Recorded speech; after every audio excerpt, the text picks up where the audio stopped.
Thank you very much. Thanks so much.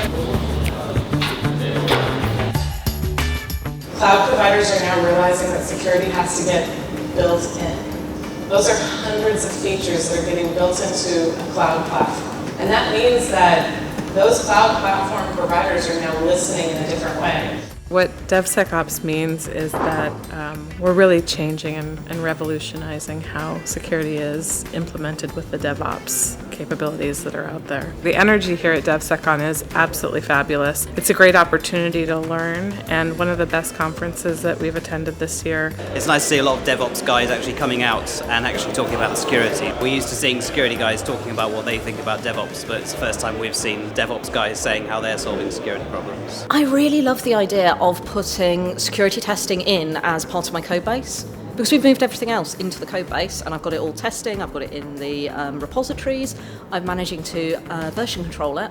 Why can't I do that with the security testing? I love that idea.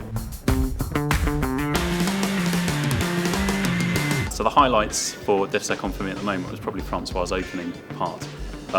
Just setting the scene, and I think what then followed through was the first presentation after that, where she asked who in the room is security, and everyone put a load of hands up, and then who is DevOps, and a load of hands were up, who is operations, and a load of hands were up. What was really nice to me is there were a few people who just didn't put their hands down the entire time, and I think the more that we see these sorts of events, the more of those questions we'll have people with their hands up to all of those questions. I'd definitely recommend DevSecCon to anyone in security, operations, development who wants to find out what the future looks like. For me, one of the takeaways was the community, was the people, and all the different ideas. I think a number of talks also had good things to say.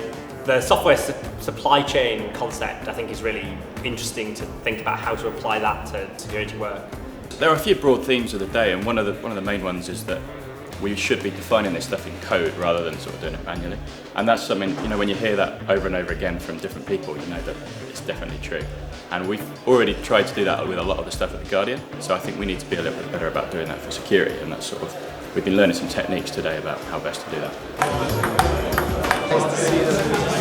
Yeah, I mean, it's been a really good day.